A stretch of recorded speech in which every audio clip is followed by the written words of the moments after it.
বন্ধু বান্ধৱীসকল নমস্কাৰ। আৰু এই ভিডিঅ'লৈ তোমালোকক আমি জীৱনত সুখ পাবলৈ হ'লে বন্ধু বান্ধৱীসকল কষ্ট কৰি যাব লাগে।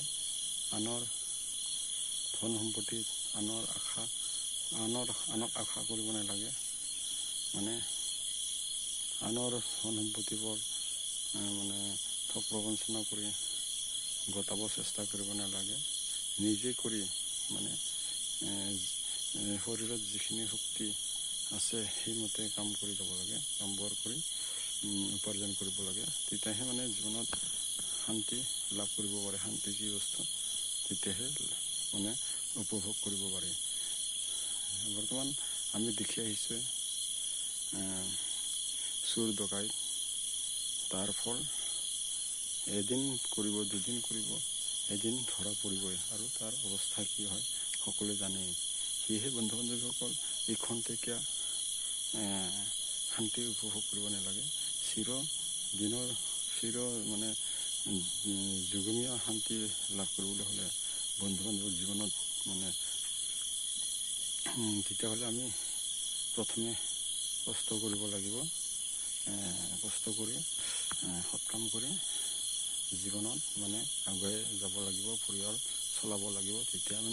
তেতিয়াহে আমি বৈকুণ্ঠ প্ৰাপ্তি হ'ব পাৰি। তাকে বুলি কয় ইয়াকে কয় বৈকুণ্ঠ প্ৰাপ্তি। সুখটোৱে জীৱনত সুখ হোৱাটোৱে হ'ল বৈকুণ্ঠ প্ৰাপ্তি। পৰিয়ালৰ লগত ভালকৈ চলি থকাটাই আনন্দ, বৈকুণ্ঠ প্ৰাপ্তিৰ সৎ কাম কৰি। আৰু ইয়াতে নৰক যন্ত্ৰণা ভোগ কৰা হয়।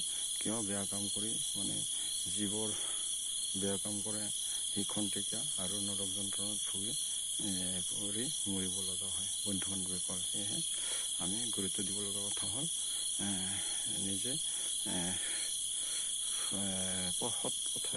সৎ পথৰে চলিবলৈ চেষ্টা কৰা, সৎ কাম কৰি যাবা। তেতিয়া আমি এই পৃথিৱীতে বৈকুণ্ঠ প্ৰাপ্তি হ'ব পাৰি।